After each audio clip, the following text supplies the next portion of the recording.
program this morning? Honor? Okay, I'll leave in. Okay. Thank you. My name is Mike Bazine. I'm a volunteer at the museum. Our mission is to honor the service of our military veterans.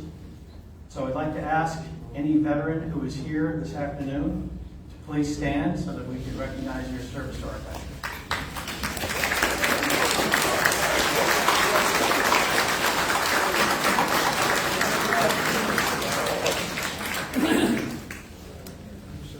Our museum exists to educate the public and to preserve our military history as it was experienced by our veterans, and that requires a team. So I'd like to ask all of our museum volunteers who are here today to please raise your hands.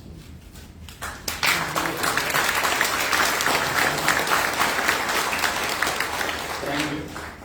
If you're not currently receiving our museum's electronic newsletter and would like to do so in order to keep up with all of our news, activities, and events, I'm going to be circulating 2 clipboards with a sign-up sheet. So please print your name, if you would, along with your email address, and we'll be happy to add you to our mailing list. Lastly, we would be remiss if we did not recognize our sponsors and to thank them for sponsoring this speaker series. They are eGolf, Jeep, Ford, Chrysler, Dodge, and Ram, O.P. Taylor's, the coolest toy store on the planet. That's their tagline. But it's pretty true. Harris Ace Hardware. If you can't find it, someone on Jimmy's team will help you get it. That's not their tagline, but that's what I think about the store. And lastly, TBS, which for more than 50 years has been dedicated to enhancing the dignity and quality of life for people with disabilities or other barriers to employment. And with that, I've discharged my duties for this afternoon, and it's my privilege to introduce Greg Ayer, who will introduce today's speaker. Thank you.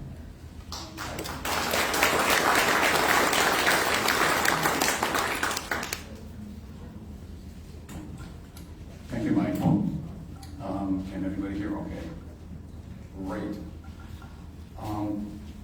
Once again, I see many familiar faces, and I see new faces, and it really gives me tremendous pleasure to know that our work is getting out to communities, not just in Brevard, but around as well. I have the very best responsibility, the very best job in the museum, in my opinion, which is to introduce our guest speakers. This year, as I have done that, I have gotten to know each of the speakers, and I can say this is by far the greatest privilege and honor and really joy that I think I've ever had. Today we have one of our most local veteran speakers, and that is Colonel Duke Woodhull. Duke has been a resident of Brevard with his wife Ann for more than 25 years. So he has a very good feel, both for this venue, but also he brings a story that if you haven't heard before, I'm sure you're really going to enjoy today.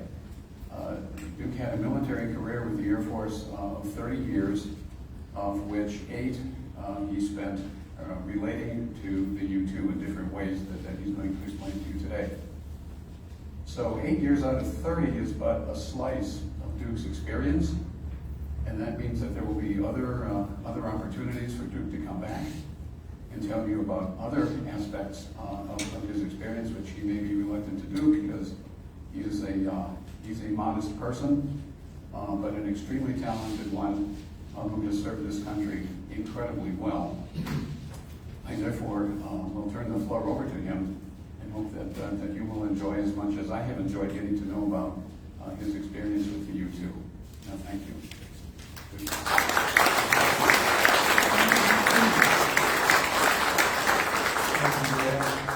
Everyone hear me okay?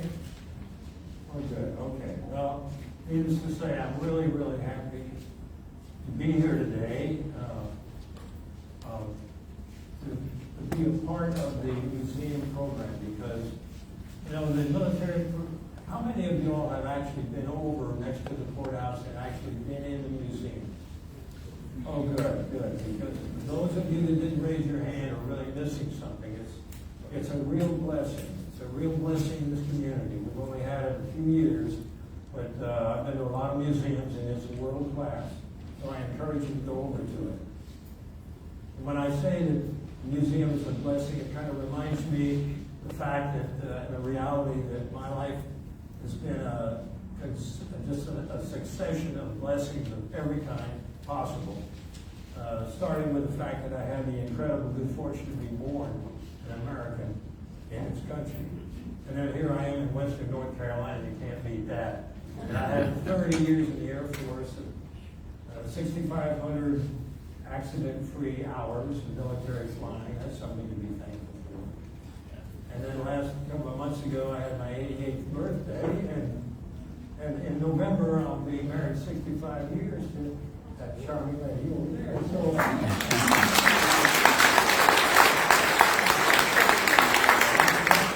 I know very well that this big crowd is not here because of my scintillating personality, because as Ann will tell you, I don't have one. But I think the fact that there's a certain mystique about the U-2 that we all enjoy and know about, and in my case, I was fortunate enough to be a part of the U-2 world for 8 years, one way or another, and it was a privilege.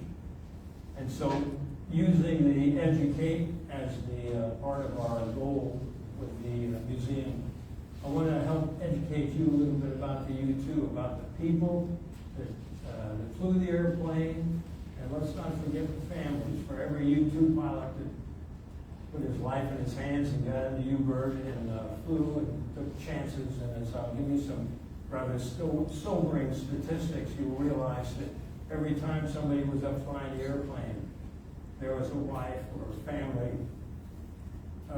back home worrying about it. And one of the really negative aspects of being involved with the U-2, certainly as a pilot, was extended times away from home. There was no fun, and it was one of the negative aspects of being a part of that program. So anyway, this is that's what we're going to call it. But as I say, I don't want to make it about me. It's about the U-2 program, the people involved with it, and I do hope that when we get all through, you'll feel like you've learned a little something about the airplane. And at the very end, I'm going to give you a couple of websites that if you haven't learned enough, you can spend hours entertaining yourself with the two websites that I'm going to give you. So this is how we're going to proceed. I'm going to start out by saying just a word or two about the nickname, Dragon Lady, because everyone sort of associates that with the U-2, but how did that happen and why, and so forth and so on. And then to give the rest of the story a little context, we'll very briefly give you a very superficial history of the U-2 through the years. Believe me, I'm not even going to begin to hit all of it. There's so much to tell about the overall program with various people that have flown the airplane. But anyway, we'll do that, and then I'm going to, in 3 stages, tell you about how I personally was involved with the U-2. Well, the original Dragon Lady, of course, was Madame Deal. Some of you may recall Terry and the Pirates. I was kind of shocked when I did a little research to realize that in December 1934 was when Terry and the Pirates first began and the Dragon Lady first became known. I thought it was more in the 50s because that's when most of us were acquainted with it. And I was growing up, I remember listening to Terry and the Pirates on the radio. You all remember when we used to listen to the radio? But the Dragon Lady, Madame Deal, was seductive, attractive, dangerous, could not be trusted. Really, really someone that you had to be very, very careful around. Well, that kind of describes the U-2, at least from a pilot's point of view. And so that's where it started. The first military organization to fly the U-2 was the 4080th Strategic Reconnaissance Wing. I'll go into that in a little bit, but just so that you see on the logo there on the left side is a dragon. It's a little fuzzy, and I apologize for that. But that was kind of where it started with the first Air Force unit that flew the U-2. The black helmet on the right was the other airplane at the 4080th, which was a big-wing RB-47, 57, RB-57, big wing. Its performance never approached that of the U-2, but that's another story. But in any event, so the 4080th had the Dragon, and then the more, even up to the present of the 349th Squadron, the Strategic Reconnaissance Squadron, maintained the Dragon Lady, and the words down below, we fly alone. And on the left was the original first U-2 Squadron logo. It was designed by the wife of Cockpit, one of the early U-2 pilots. And his wife was obviously very talented. She was an art major. And you see the Dragon, and that's that gear-like thing. It's called an astrolabe. And some of you may be familiar with it. It's a kind of a thing that goes back to the 3rd century when the Muslims supposedly used it by looking at the stars and using it in some way they could tell which way was Mecca. And that really counted. That was very important. So anyway, the astrolabe was sort of a mystical instrument, and so it became a part of the first use of the Dragon Lady with the U-2. So now let's talk about the historical overview. 67 years. That's kind of a surprise to a lot of folks. It's been a long, long time. As the chart shows, the first flight was on the 5th of August, 1955. That's a long time ago. And we can look at it in two ways, the users and then the models of the airplane.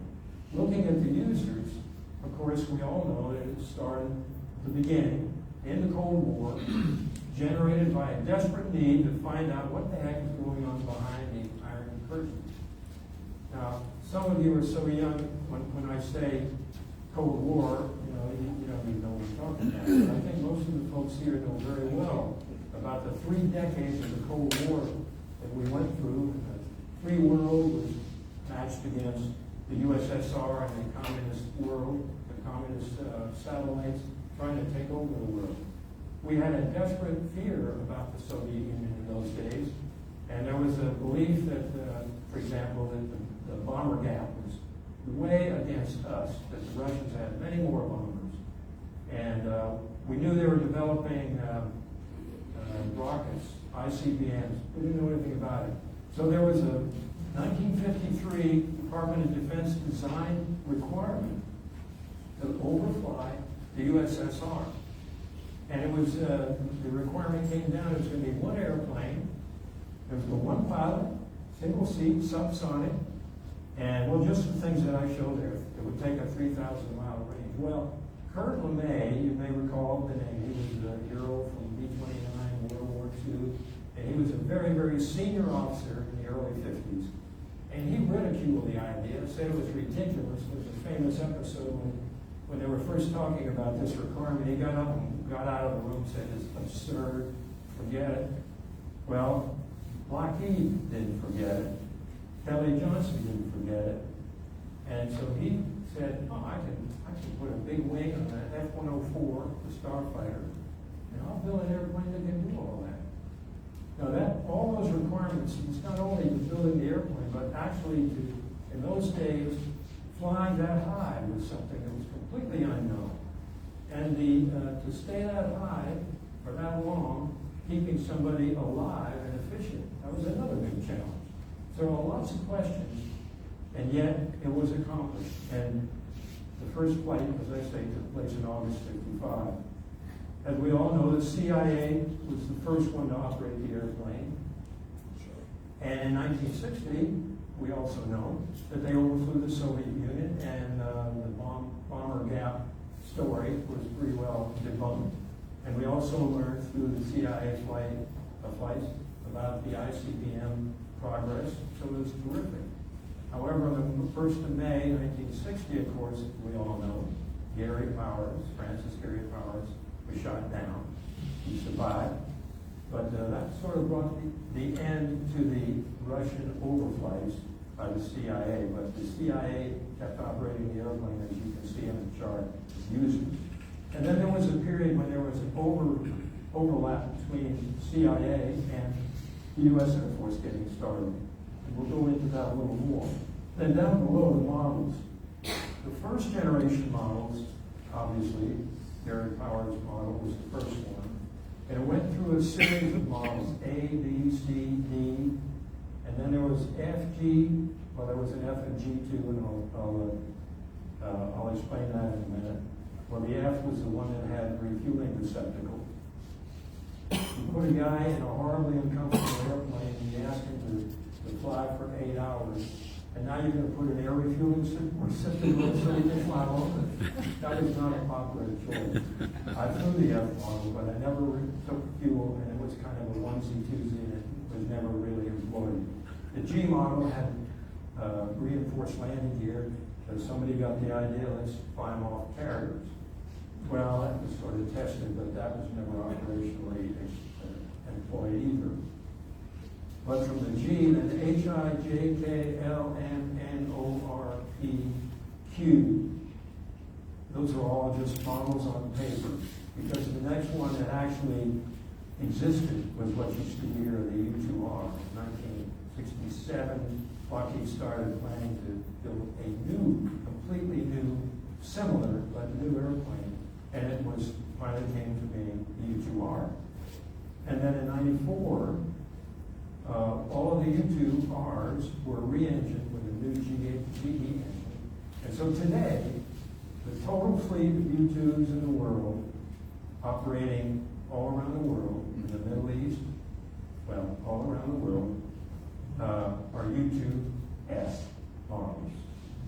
So that's kind of the story of the overall overview of the airplane. Now, the early airplane was 85-foot wingspan, really basic 50s technology.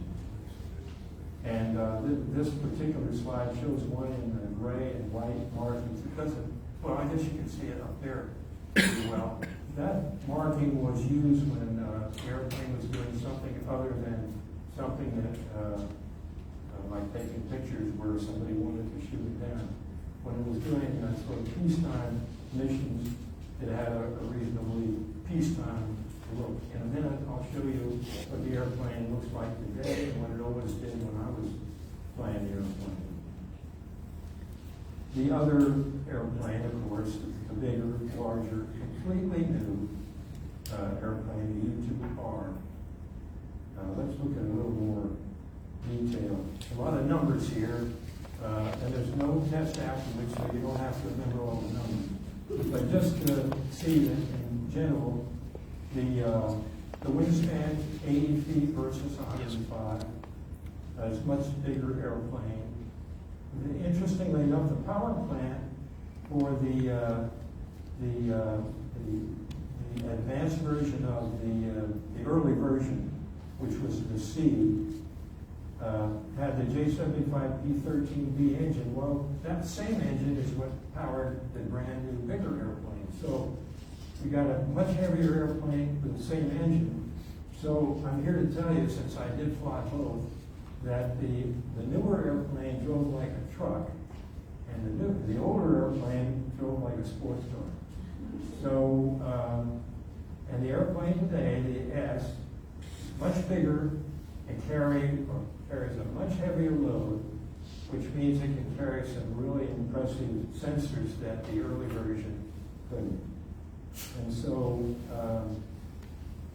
anyway, just so you know, there were two generations of the U-2. It's not just a single airplane. But they all go more or less the same altitude. You take off and you file a flight plan. Visual flight rules above flight level 600, 60,000 feet. And above that, no one else cares about it because there's no one else up there. So, let's talk about my involvement with the U-2. There's basically three stages. Of course, my Air Force career started on 1 July 1955, and 30 years later to the day, I retired 1 July 1985. And So my first exposure and involvement with the U-2 had to do with something called Operation Proflight, which I'll describe in detail in a minute. And then there was a 6-year hiatus between that, when Uncle Sam sent me to school to get some education. And also, I was very fortunate at that time, and that's quite a story, I'll tell you in a minute, to go through jet qualification course, because when I went through pilot training, I went through, well, there were two kinds, the jet and then the multi-engine. Well, I went through basic multi-engine because I was an aviation cadet. I wasn't an ROTC grad. I was still just an aviation cadet. I wasn't a lieutenant like most of the ROTC grads. So I didn't get to go to jets initially. But I was able to go back to the jet qualification course. And then I had a little education, and then I ended up in SAC tankers, and I'll tell that story too. But then in '66, I got the chance to actually fly the airplane. And after 3 years of flying the airplane, kicking and screaming, I was grabbed out of the crew force and put in charge of the Strategic Reconnaissance Center, which was the two-man office that did all the mission planning for around the world U-2 missions. So it was, at the time I hated it, but looking back, it was a blessing in disguise. So that's a summary of what my involvement was. So now let's look at, well, I guess I should mention, when I first got out of pilot training, basic multi-engine, I was flying out of Charleston, South Carolina, C-54, which is an unpressurized World War II vintage airplane. And it cruised the blazing speed of 175 knots, which, well, I mean, you could almost drive a well-equipped car that fast. But it was a great experience for a young cadet. We flew all over the world, well, mostly across the Atlantic and down to South America. So for a young cadet, well, now I'm second lieutenant, it was a wonderful orientation. And also, because I was a bachelor then, had nothing else to do but volunteer for more flights, I actually, before I was still a first lieutenant, I got a waiver and was made an aircraft commander in the C-54. So that was really, those were heady days. And one day in Squadron in Charleston, South Carolina, some of us were called aside and told that we were going to be given a classified briefing. Classified briefing. I was so wet behind the ears, I said, what's a classified briefing? Well, it's something secret, but we'll tell you all about it. And so then I was briefed on something called Operation Claustrophobia. Now remember, this was in the midst of the Cold War, which was, I mean, our whole lives were completely immersed in the Cold War and the danger of the Soviet Union taking over the world and so forth and so on.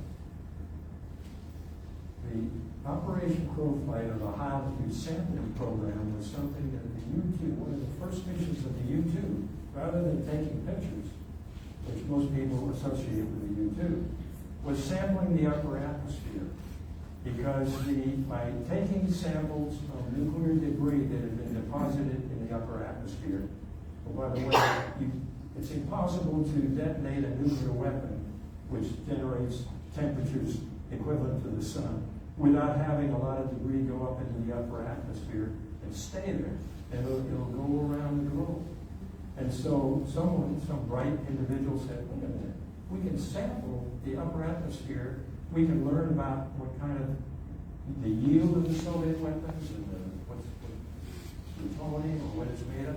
So it was a high priority need, and the U-2 was just the airplane to do it.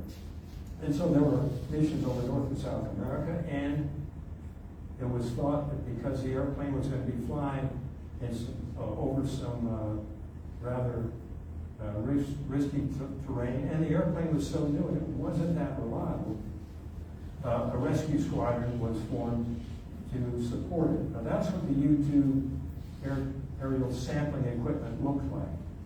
You can see that's the scope. It would there. That would take the air in, and it would shove the air through filters, paper filters that could be changed. And that's about all that the pilot had to do was change filters and turn on the pump. And of course, right there was the intake where they just filled bottles with high pressure air, which had all kinds of nuclear goodies in it that the scientists could analyze.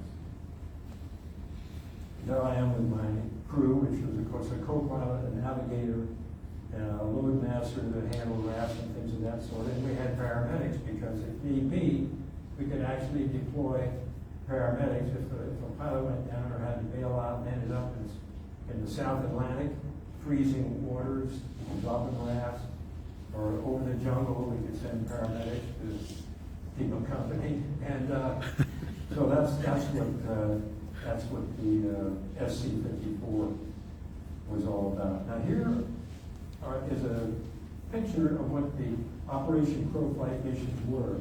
You can see we had our home station at Lemay Air Force Base, and those big long lines show the route that the rescue airplane would fly. Like right there, we're in Buenos Aires. That was an operating location. Our home station was at Lemay, but we would go down TDY to Ezeiza, Argentina, and we would be there for 45 to 60 days.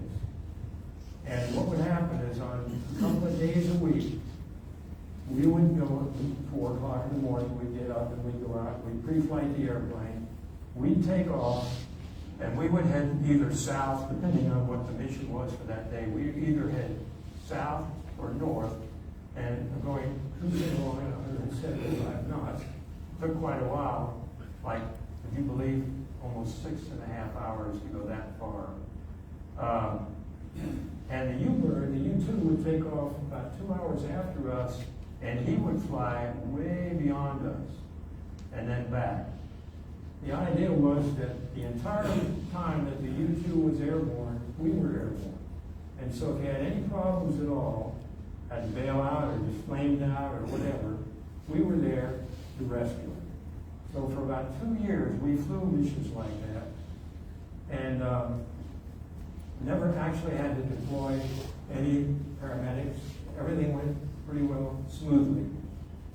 Now, was when I was at TDY at Ezeiza International Airport, we were housed together with the U-2 detachment, with what's called an operating location, or an OL. The airplane in those days was highly classified. Nobody knew about the U-2. U-2, what's that? I got to see it on a daily basis and was absolutely fascinated, except that I was not jet qualified. I had gone through pilot training multi-engine. So I was, I was a second-class citizen as far as rated officers were in that little operation. And so I have to tell you about, I was down there, and we would see, I saw the U-2 pilots, got to know them, got to watch them operate. It was fascinating. Well, one day they said, okay, we're going to have a colonel, a full colonel, which in those days to a lieutenant was like God. And he's coming from the 48th, the home unit of the U-2s. He's going to kind of look around. And so I'll never forget, one Sunday afternoon, we weren't doing anything. I was playing golf on a nearby golf course, which was it was a very simple little golf course near the airport. And I was a terrible golfer, and I had a terrible slice. And I looked ahead, and way in the distance, I saw 2 U-2 pilots and a strange figure walking toward me. Well, I had the ball, and I sliced it terribly, and I almost hit the third in the air. When we got up close, the 2 U-2 pilots introduced me to Colonel Howard Steidel. And of course, he was introduced to me. And I can tell he was not impressed. This is Lieutenant Woodhull, and he's one of the rescue guys. Oh yeah, sure. So anyway, sometime later, I was so obsessed with flying the U-2, I felt I had to express that desire. I was getting ready to go back to Lemay, so I felt I just had to say something. So I went to see Colonel Scheibel. And of course, he was, bless his heart, he was very, oh yeah, sure, Lieutenant, yeah. If I can ever help you, you bet, yeah, you bet. So I left, and After a couple of tours down there, the operation, the sample operation out of Ezeiza, Argentina, terminated, and it all moved to Canada. And so the unit moved from Lemay Air Force Base to Texas, the Birchcombe Air Force Base. And so I went along with it. And now we're going to do all the same mission, only we're flying out of Texas, and we're supporting up north Canada. Well, I got orders to go to school, AFIT, Air Force Institute of Technology. Great. I was going to be able to get my degree because I came in with only 2 years in college. And this was great.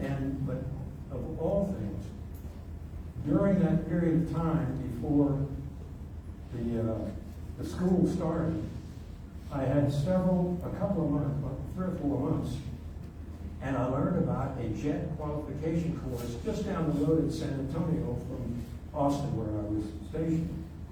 And so I went to see the local SAC commander, another full colonel.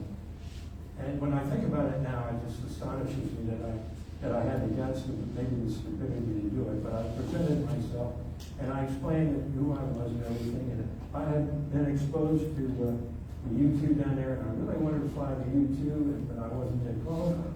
A pretty pathetic story. And I happened to mention his Colonel Howard Shiloh. Oh, I know. That colonel knew Colonel Howard Shiloh. To make a long story short, he got me a quota for JQC down the road in San Antonio, Randolph Air Force Base. So for 6 weeks, before I went to school, I went down there and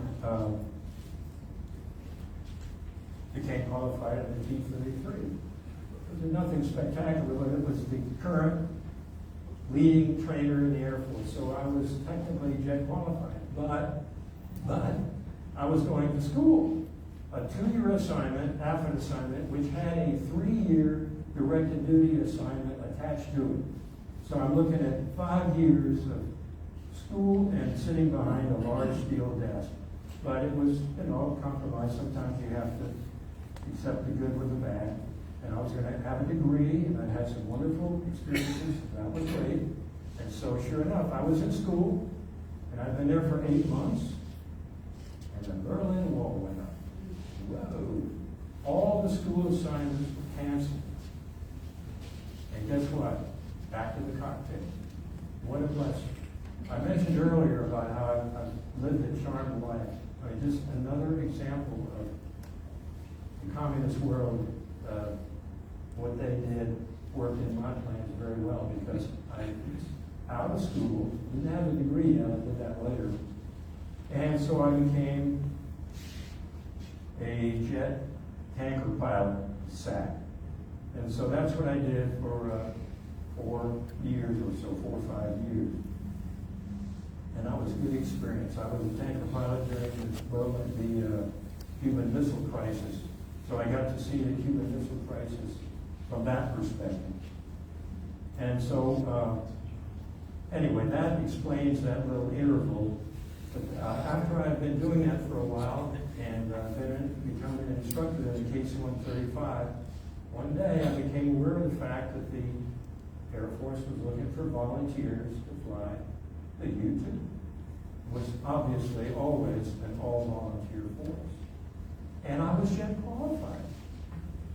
So I volunteered, and the process of becoming to even get into the program is quite a story.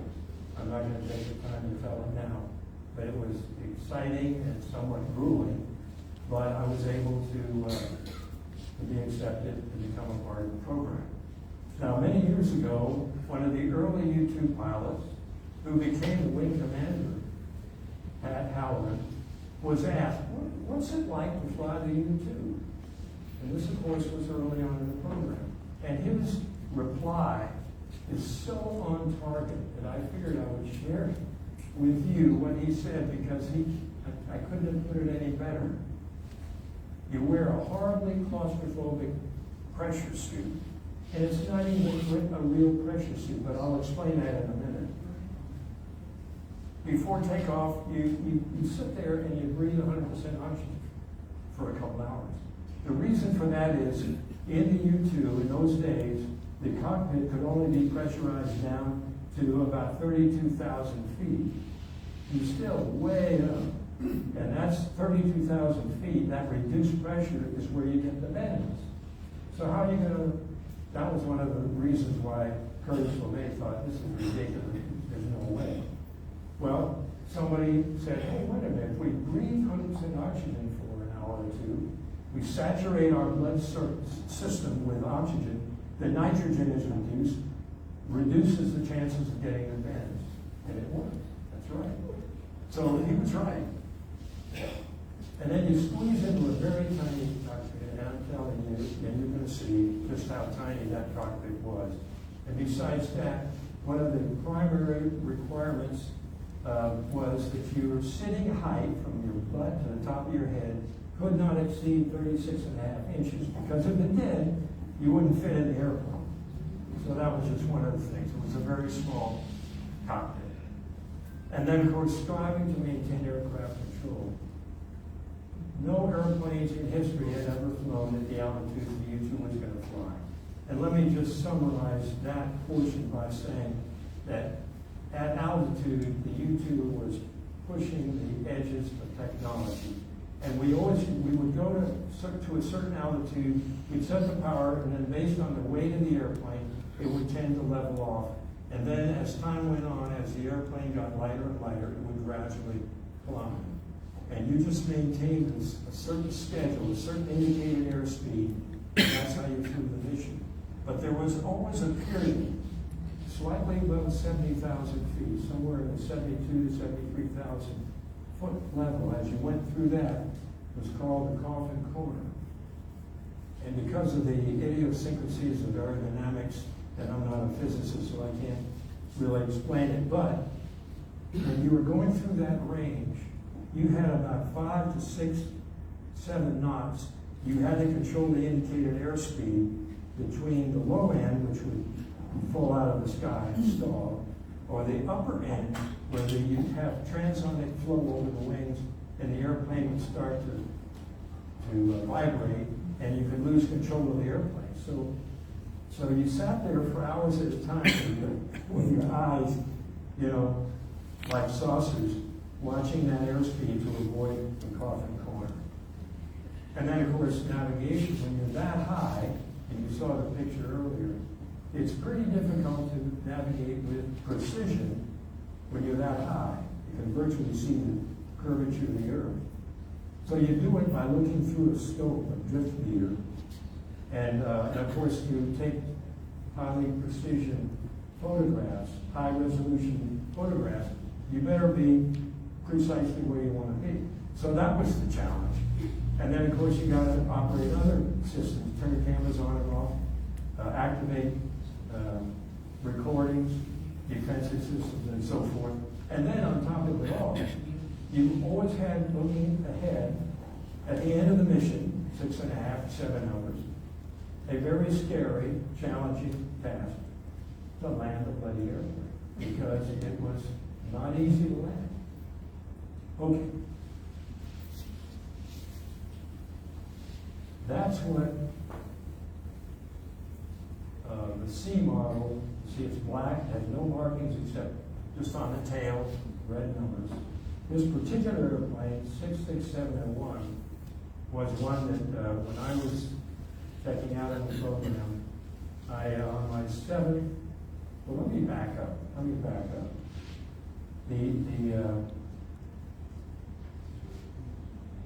The U-2 business is kind of unique, and there's a chronological list of everyone that ever flew the airplane.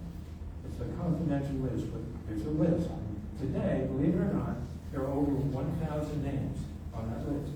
There are even some female names, believe it or not. Well, I mean, okay.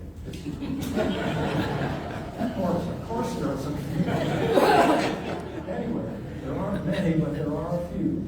And I think they're all still on active duty. The wing commander today at Beale Air Force Base is female, U-2 pilot. So, but in any event, so this chronological list: 1, Tony Levere, Lockheed test pilot; down through over 1,000. Every one of those people has a solo number. My number is 224. I'm the 224th person to fly the airplane. Now, I was looking at that the other day, and I was kind of shocked, and it was sort of sobering when I looked at it, because the list, I should say, this chronological list has a bunch of symbols by every name. It gives the date of the solo, that individual. It has symbols about whether or not the individual is deceased. There's even a special symbol for those that became deceased in the airplane, flying the airplane, and so forth. So there's a lot of information on that list. So I'm number 224. And so just for fun, I look back at the 223 that preceded me. 191 have already passed away. 26 of them died in the airplane. Just think about that. So being in the U-2 business, then and still to this day to a certain extent, takes somebody that's interested in having some adventures. And so that's kind of an interesting insight. I might mention that there weren't any shoot downs. We know that Rudy Anderson was shot down over Cuba. We know that approximately 5 Chinese flew over the mainland China. We don't talk too much about that program, but so there have been about 6 or so shoot downs that we know of, which means that of the 26, about 20 of them were accidents. So to say that the airplane was challenging is kind of an understatement. Let me go back. You see the airplane. You can see the main gear is forward. That's a normal inflated landing gear. The wheels on the back, right there, that's a solid rubber wheel. And when you're taxiing the airplane, that's the one, when you push on the rudder, those are the wheels that are turning. Because obviously that's the only way you can taxi the airplane. And then, of course, the pogos, those are called pogos. And then the next chart shows a better view of the pogos. They weighed about 200 pounds, and they had 2 hard rubber wheels. And so you had to have the pogos on in order to taxi the airplane. And but you can see the strip above. That was just a tag. After you got out on the runway, you'd hold the brakes. They would remove the tag so that as you roll down the runway, of course, you didn't spend much time here. The acceleration was extremely rapid. But as the wheels would lift slightly, the wing would break slightly, the pogos would fall free. That was arranged so that obviously you wouldn't have to carry that weight with you through the whole mission, but at least enabled you to taxi around and then take off. So when you landed, of course you didn't have them anymore, and so you notice on the wingtip, right there, you notice the wing has an area where it's tilted down, and down at the very bottom where it would touch the runway has a titanium strip, because obviously that would get rubbed off very often. So whenever you landed the airplane, if you were lucky, if there was enough wind coming down the runway, you could actually hold the wings level and get the airplane stopped, and somebody could run over and grab the wing. But if not, then of course one wing would go down. It didn't really matter that much. My first ride in the U-2 was on the 14th of December 1966. That's IQ-1. My 7th ride, well, progressively you learn how to fly the airplane, landings, takeoffs, so forth. Then on your 6th ride was the first time you put the pressure suit on, you went to altitude and experienced all the glories of flying high, looking at the Earth from that height. And you would deliberately shut the engine down to experience the depressurization and the inflation of the pressure suit, which was always an interesting experience. On my 7th ride, though, I actually had a flame out. I was two hours from the home base, is at max altitude, and the hot section, the turbine section of the engine exploded, came apart, and so I made what is called a head stick landing and some snow showers in Kingsley Field, Klamath Falls, Oregon. So that was my, everyone has 15 minutes of fame, and that was my 15 minutes of fame. So that's the pogo. And because of that episode, when I was still learning how to fly the airplane, Francis Gary Powers was kind enough to send me a copy of his book. And he dedicated it, and he said, "Dear Duke, best of luck to a fellow U-bird driver, and a damn good one. Still don't know how you got that one into Kingsley Field." Francis Gary Powers. Needless to say, I treasure that as a souvenir of my career flying U-bird. Okay, I mentioned a tiny cockpit. That's one view of the U-2C cockpit. And the canopy, by the way, was on a hinge. And the way you closed it was you reached over and you pulled it closed. And that fan was on the hinge. So when the canopy was closed, that fan came over, and you had even less room in the cockpit than you see there. But you can see that it has a yoke instead of a stick, and that was because of the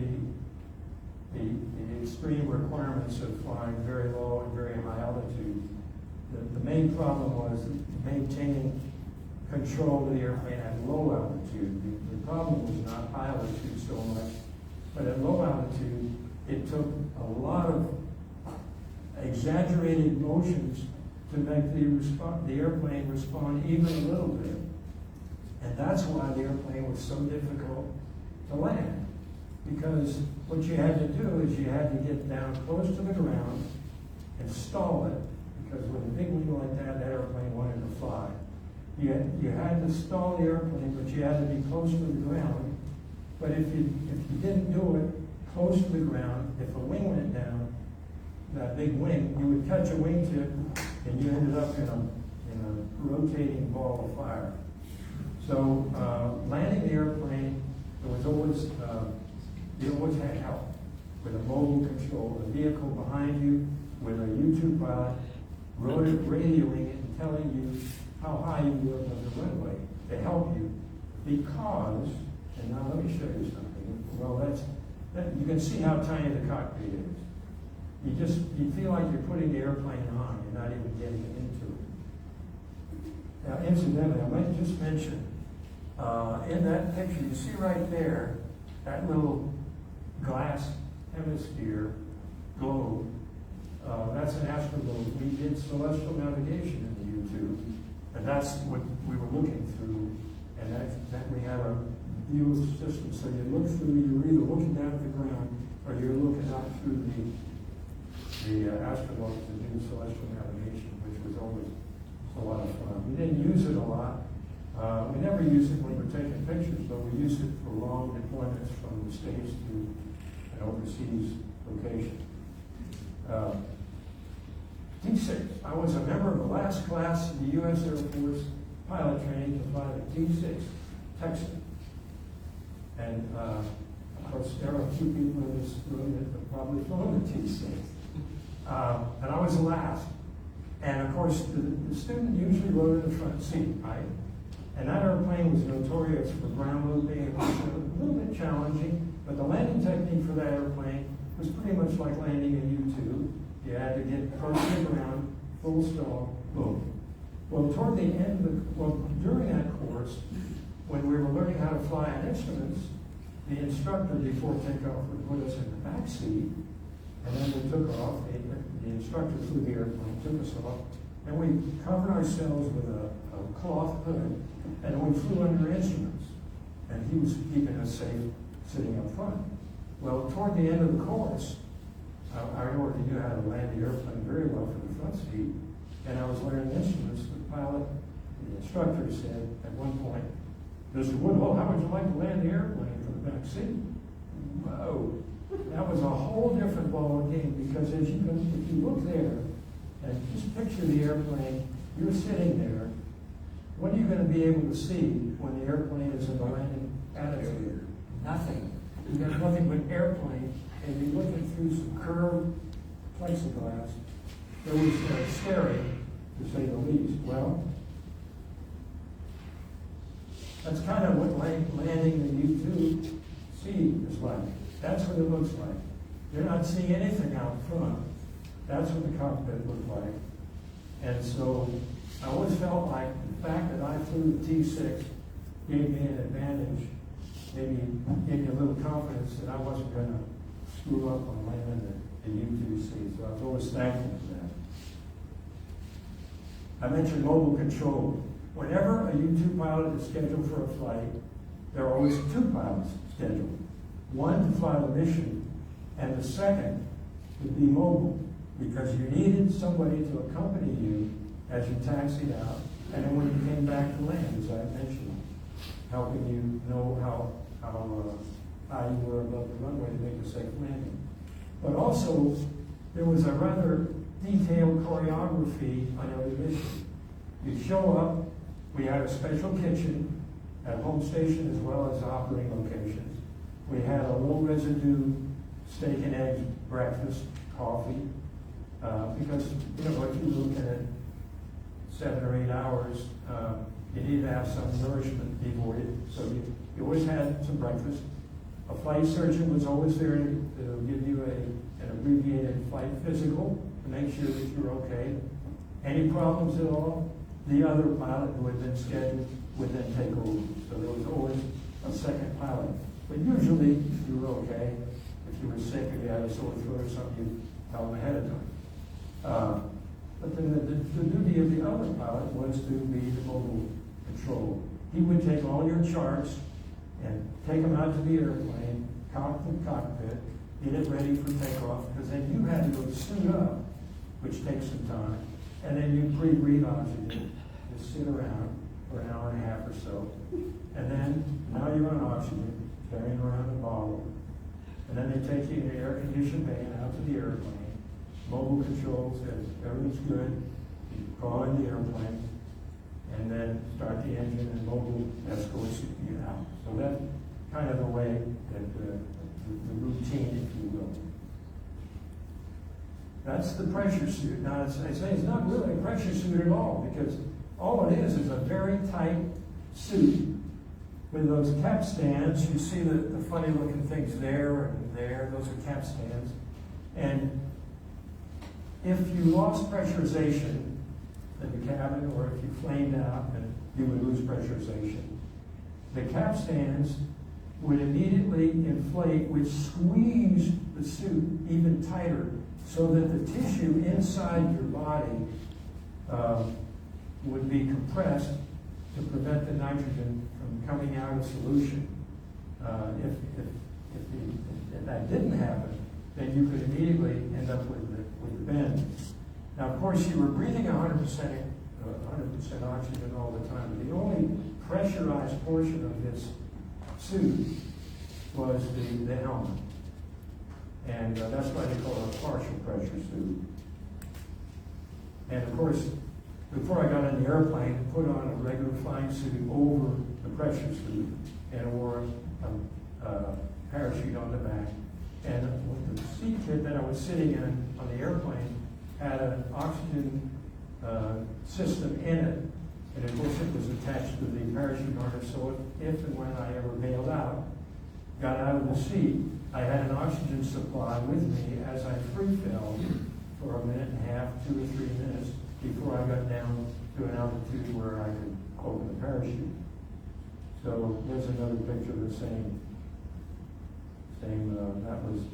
That was, in fact, both of those pictures were after landing, because you can tell I wasn't carrying a bottle and the faceplate was open. So if I'd been carrying a bottle and the faceplate was closed, then you'd know that was before takeoff. So there's the helmet, and it was, of all the memories that I have about wearing the pressure suit and everything, the helmet is the most unpleasant, because, you know, well, the longest flight I ever flew was 7 hours and 30 minutes, and having a helmet on that long is not very comfortable. And could not open it for all that time because if you open it, you're at 32,000 feet, your time of useful consciousness was anywhere from 30 to 90 seconds. You could not take the chance. And you could not also reliably reseal the helmet, so it was forbidden to open up the faceplate in flight. So we could take, see right there, that's a feeding port. And so we can take liquids with a stiff straw, plastic straw, and I prefer meal with orange juice. And so on long missions, I took a bottle of orange juice, and that was the sustenance during long missions. But I can tell you, after 4 or 5 hours of working hard, keeping up with everything, a mouthful of orange juice was like a steak dinner. You can't see it very well in this picture, but the screen, the faceplate has a very fine heating element in it, like a screen. And so, Colonel Pat Howland's mentioned about claustrophobia. Having that tight suit is bad enough. Then you put this structure over your head, which expanded when the airplane, when the suit inflated, and then the hard shell, and then the faceplate closed with a screen looking through. You talk about claustrophobia. I mean, that was, in fact, there were 1 or 2 people that decided they didn't want to be a U-2 pilot after all, just because of the pressure suit. My last operating location in the U-2 was, ironically enough, aerial sampling. All of the flying that I had done when I was flying U-2 in Southeast Asia, in Benoit, north of Saigon, 2 locations in the U.S., Barksdale, Shreveport, Louisiana, and McCoy, Orlando. I'm not going to tell you where I was flying, but I guess you could probably guess. And then Dos Argentina was the last one. I might mention, let me digress for just a second. I mentioned about flying out of Barksdale. That was one of the operating locations. The day that I signed into the squadron, the 28th of July, 1966, I noticed that everyone was sort of glum. It was, I felt like, because I'm here, what's wrong? Everybody was pretty sad. I found out later that same day that one of the pilots in the unit, D.D. Hickman, had taken off from Barksdale, flew across to Tampa, Florida, and then headed south, kept going, and crashed in the mountains of Bolivia. And it turns out that the operation, the investigation following revealed that his wife said, well, he'd been complaining of headaches for a long time, so they assumed that he had some kind of medical emergency, and so that was the end of it. So in the following 3 years after I flew the airplane, we lost 3 more airplanes out of that same unit, but no pilots. So I wanted to back up and clear that up, because talking about South America reminded me about D.D. Hickman. But in any event, late in 1969 now, still Cold War going on, but also the French were kicking off nuclear weapons. Once again, what the heck are the French doing? And so we had an operating location in Mendoza, Argentina. And that was my last operating location. It was just a kind of a temporary thing. We opened it up and we closed it in just a matter of several weeks. But on that mission, we got down there, got all set, and then we waited for the experts, the weather experts and the intelligence experts, to tell me when the French had kicked off a nuclear weapon over in Tahiti somewhere in the test range over there. And then the weather experts predicted when the cloud would approach the South American continent. And then you can see I took off 3 o'clock one morning and went up and started a kind of a hashtag route with a Geiger counter in the cockpit telling me when I would get into a radioactive area. And sure enough, after an hour or so, the gauges started going crazy, and that's when I started flipping switches, changing filters, pumping, and came back. And when I got on the ground, they wouldn't let anyone near the airplane for quite a while until it was washed down and clean. Fortunately, I don't think I had any, at least not any time soon thereafter, any negative effects, although I've had 3 kinds of skin cancers, and I've always sort of suspected that maybe there was something to that. But the picture that I showed you of the helmet, I should mention that when we finished this operation, I flew nonstop from Mendoza all the way back to Bergson Air Force Base, just nonstop. And I wasn't doing anything but just going back home. And so navigation was pretty easy.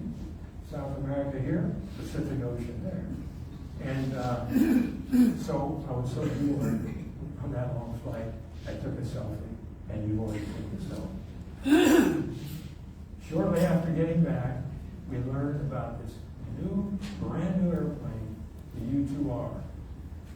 And I was very happy to get the happy news that I would be one of the first pilots to check out in the U-2. But I learned something else, which gave me a strong feeling of ambivalence. You know what that is? You have very strong, powerful feelings in 2 different directions. I was thrilled to pieces to be one of the first to fly the R-bomb, this brand new airplane, bigger, better, safer.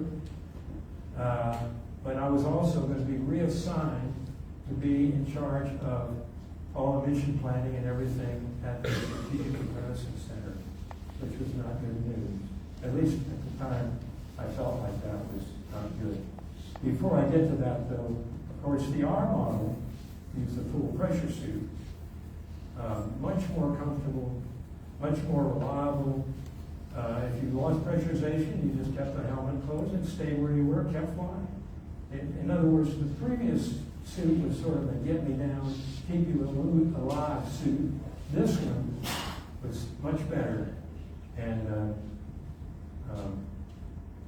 so, needless to say, I was happy about that with the R model. That's what the cockpit looks like in the R model. It looks very similar, but trust me, it's totally, completely modern, newer. The airplane flew much more safely at altitude. And the Lockheed people even did something for the pilots. Instead of having to get down low, close to the ground, and then struggle while the airplane slowed down and try not to stall and catch a wingtip, they installed something we just call a land switch. And so you got down, you could get down close within a foot or so, and if you armed the land switch, which is near the throttle, and then you punch the land switch, spoilers would suddenly come up, killing the lift, and boom, you were down. And so it just made landing the airplane infinitely easier and safer. A huge, huge improvement. Not to mention the instruments and everything being a whole lot better. And then, as I say, I was yanked out of the crew force and put in charge of the U-2 branch in the basement of H-Wing at SAC headquarters, which was in the Strategic Reconnaissance Center. All the tasking for the worldwide flights, picture taking, whatever the tasking was for the U-2s, and actually every other vehicle, the triple sonic SR-71, the large 4-engine airplanes that flew the periphery of the Soviet Union, the drones that flew low altitude over Vietnam, all of those vehicles were managed out of the Strategic Reconnaissance Center at SAC headquarters. And all of the tasking came from the Pentagon. And so I became the officer in charge of the U-2 branch, which for a relatively young pilot was a pretty heady experience. Everyone I dealt with outranked me 1 or 2 ranks. But I was the only person in the headquarters that knew how to fly the U-2 or had ever done it. And so that gave me an edge in any conversation. So it was a wonderful opportunity from a career point of view, but from a family point of view, it was infinitely better because no long TDYs. Even though I worked 6.5 to 7 hours a week, it was a gut-wrenching job. But I was home all the time. And we could plan vacations and we could live like human beings again. So I would think that Anne would agree to say that was really a blessing. So that's how I spent the last 2 years of my U-2 association. The normal career in the headquarters assignment was 3 years, but they came out with a rule. Back in those days, if you didn't have 1 full year, 12 months, in Vietnam, then your career was a basket case. You just had to have it. And so they came out with a regulation that if you didn't have a year, then you could leave the headquarters after 2 years. And so I volunteered for Southeast Asia, and as a result, I got an assignment for a year in Southeast Asia. So that got me out of my SRC assignment a year early, which was probably worth it because, amazingly, although I feared, after so many years happily married, despite our many years away of, lots of time away from home, I feared a 1 year assignment. And the funny part is, during that 1 year when I was in Thailand, we communicated in some ways better than we do now.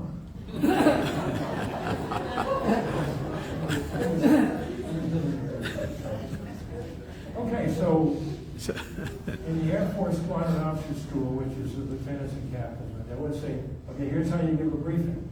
You tell them what you're going to tell them, and you tell them, and then you tell them what you told them. So I'm going to tell you that I explained gradually.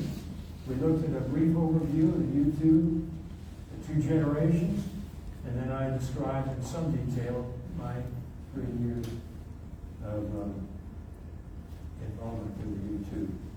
I did write a book in 2013 about my 30 years, the other 3/4 of my career. And of course I use that picture because I love that picture. It reminded me of a picture when I wasn't doing much of anything but taking a selfie. And I have to show you a picture of that book that I really love. The U-2. He went up to altitude, took a selfie and sent it to me, and I what a wonderful gift. And on the 6th of October coming up, we're going to have, after 7 years hiatus, we're going to have a U-2 pilots reunion at Beale Air Force Base. I'm going to get to meet him personally and thank him again for doing that for me. It's going to be really great to see some of my old buddies and talk about some of the old times. Those are the 2 websites. You can probably just remember that, Dragon Lady Today or Dragon Lady History. They are both managed and run by an English journalist named Chris Pocock, P-O-C-O-C-K. He's a wonderful guy. I will see him out at the reunion. I've exchanged messages with him for years. He's written 4 big books on the U-2, and he's become kind of the expert on the U-2, although he never flew it or was never in the service. But Chris knows all about the airplane, and those 2 websites you can spend hours. It's all, a lot of the information I look at, I think, good grief, I thought that was classified. So you'll learn a lot, you'll enjoy it. So I encourage you to take advantage of those. So here we are back at the beginning.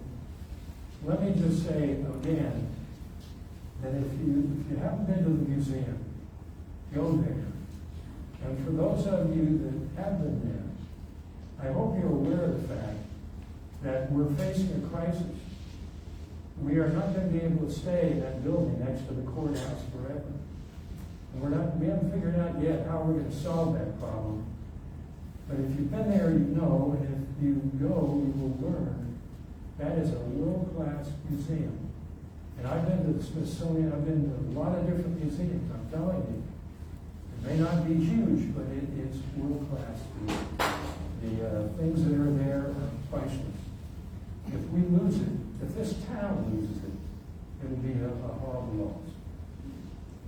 I wanted to finish with a commercial about the museum. If you have any questions, I should finally mention that I brought some copies of the book, and they'll be over at the museum. So I'll make my way over there. If anyone is interested in acquiring a copy, I'll be happy to dedicate a copy if you're willing to part with a $20 bill. And $5 of that will go to the museum's expenses. So, do we have any questions? Yes, sir. I don't believe you two had any defensive weapons, but can you tell us if you had any defensive sensors or countermeasures? That's a very good question. Did we have any defensive systems? And the answer is yes, indeed. Thank you. We had one system called System 20, which looked aft, and we could see, the only way you could get up back in those days, but even to this day, the only way an airplane could get up to our altitude, above 70,000 feet, would be for a high-performance fighter to go to around 45,000 feet, accelerate to Mach 2, and zoom climb.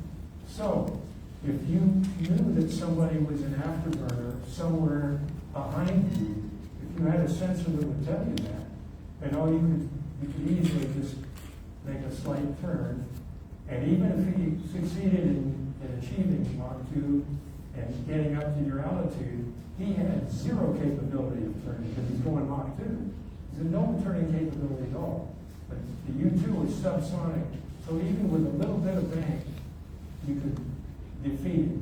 So knowing that there was an infrared signature back there, and so that was one of the major defensive systems. And the other that I can talk about, we had a few really fancy ones, but the other one was kind of amusing. We had a light in the cockpit called the Oscar Sierra light, and it had OS, the phonetic. If the airplane were ever illuminated by a high pulse rate frequency, which is the radar that is in the nose of a rocket from a fighter that are looking for you, it would illuminate that light. Excuse my language, but the Oscar Sierra stood for So if the Oscar Sierra light came on, you knew that you were being illuminated by a high pulse rate frequency. You better take action against it. And there were various things that we could do. And we had several other sensors that would kind of tell us when the airplane was being illuminated by various types of radar, where it was, how close, and so forth and so on. However, I have to say, obviously, we're not invulnerable. The SR-71, the triple sonic SR-71, of course, with the speed of the 30-06 bullet, was pretty well invulnerable. Of course, as a U-2 pilot, I will tell you, the pictures they took were lousy. There you are. There was over a lot of competition between the computer-driven SR-71 and the pilot-directed operated U-2. And also the high-dollar SR-71 and the economy U-2. I could go on and on. I'm so biased. One final note. A lot of people say, because we know the SR-71 was retired because of high costs and so forth and so on. So what about satellites? Okay, what about satellites? They take wonderful pictures. But if you have a need to take a high-resolution photograph of that spot on the ground by tomorrow morning, then what happens? They go into the computers and they look at all the satellites, reconnaissance satellites that are there, and there aren't that many. And they find out, well, how long is it going to be until one of those, because they're constantly changing, will go over that spot. And of course, sometimes it might be days or weeks. Well, then you say, okay, well, but they can alter the orbit of the satellite. Yes, they can. But then they have to use the fuel in the satellite. And so by doing that, they've completely altered the other planned orbits that satellite was already planning to do. So satellites take wonderful pictures, but they're not as flexible and as responsive as a manned airplane, as you can say, come on, here are the coordinates, take off tomorrow morning, be there when the sun angle is such and such, take some pictures. So, anyway, we had defensive systems, but we were not involved, and so we were good for most environments. Yes, ma'am. When U-2 is taking off and has the mobile unit shadowing them, so to speak, right? There's another plane that's going along with them. No, on takeoff, the mobile is just, he goes back, gets his coffee, he watches the airplane Oh, I take thought off. they took off with, I'm sorry. No, no. I thought you took kind of shadowing. No, on landing, no, the mobile, when you're on duty and you say, okay, come on, he's gonna land at 2 o'clock, okay? So you get in the vehicle, and you sit there at the end of the runway, and you see him, and he comes on in, when he passes, you can tell his airspeed just by how high the tail is. If he's too fast, his tail is like that. If he's at the right speed, the tail has already started to come down. So then you drive right behind him, and you can tell how well he's managing his airspeed, because if he's close to the right attitude, good. Then you just say, okay, hold it, 6 inches, perfect. But if he's too hot, the tail is still up, then you're chasing him down the runway 100 miles an hour, and you're waiting for him to slow down. Sometimes they have to take it around, not very often. And but that's the deal. You help him by telling him how high he is doing, because it's really difficult to tell. And I might mention that if you're flamed out and you're landing without mobile, that's an extra little challenge. The only benefit that gives you, though, is since the engine's flamed out, you don't have the thrust of the idle engine, so it reduces the time that you have to spend reducing the airspeed. And all the fuel, I should mention that before every landing, because all the fuel is in the wings, and you have no fuel gauges telling you if you had a heavy wing. Before you get around 10,000 feet or so, before you enter the traffic pattern, you would slow the airplane to approach the stall, and so if one wing went down, you knew you had a heavy wing. And so then you had a little pump that it was slow, but you could transfer fuel from one wing to the left. Then you check it again, because you had to have the wings more or less balanced to safely land the airplane. Yes, sir. Did the 48th remain in Davis Home? No, it became the 100th Strategic Reconnaissance Wing, and but it was essentially the same thing. This gentleman here was in the 4080th way back when. What did you do in the 4080th? I was in, well, when we were using U-2s, I was in radio. Then we went to telemetering with the drones. Okay. Yeah, the same wing was involved with the drones in Vietnam. Yes, sir. There's got to be a lot of stuff that's still top secret. What's your position on that? I've never understood stuff that happened 40 years ago. To whose benefit would be to learn this stuff now? And, why can't you speak as freely as perhaps you would like to? Most of the classification has been released. So the performance of the early airplane is unclassified, everything about the airplane. But it might surprise you to learn that today, the U-2 fleet today, there are certain aspects of its empty weight, for example, and its performance. There are still aspects of that still classified. And furthermore, there are even some classified aspects to the pilots flying the airplanes, which was a surprise to me. I was talking to the folks out at Deal just the other day, talking about the reunion coming up. And I was surprised to learn that there are certain aspects of that pilots list that I mentioned that are confidential, that they still want to keep some of that information close hold. Yes, sir. Do you anticipate the drones replacing the U-2 need? Actually, as you know, the Global Hawk is a vehicle, a drone. It flies not quite as high as the U-2, but in the same range, above 60,000 feet. And I would say there's no chance that the drone will replace it entirely, but it certainly has for some kinds of routine missions. Sure, I mean, there's a role for drones, but I don't think they will ever replace a manned vehicle.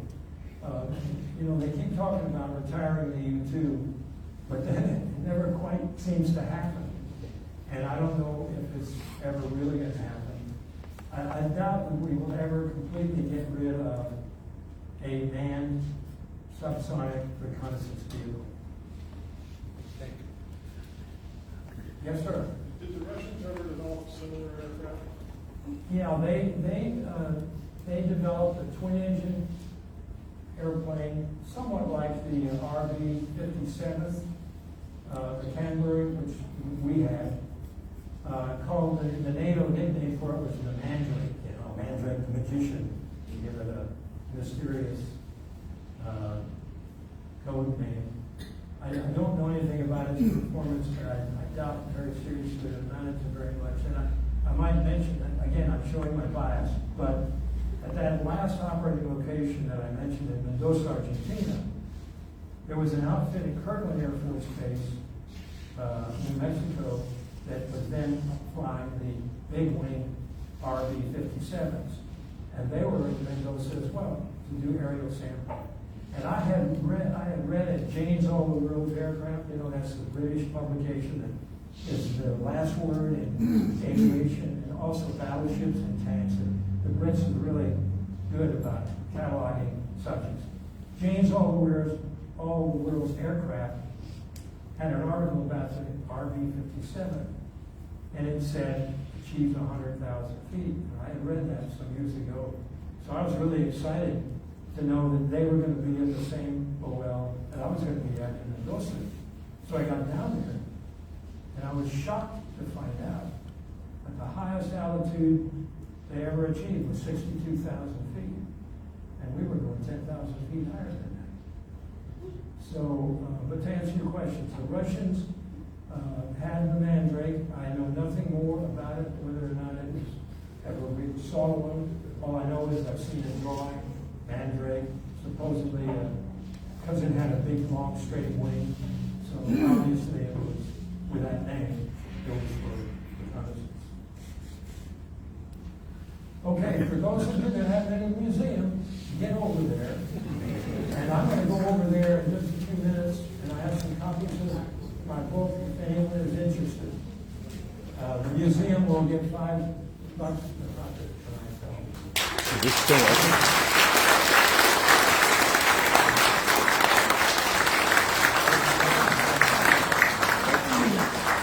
Is somebody, is somebody at the museum?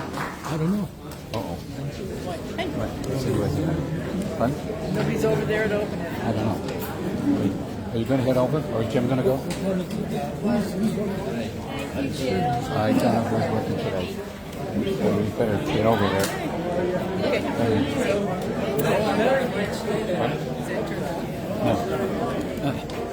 Larry might stay.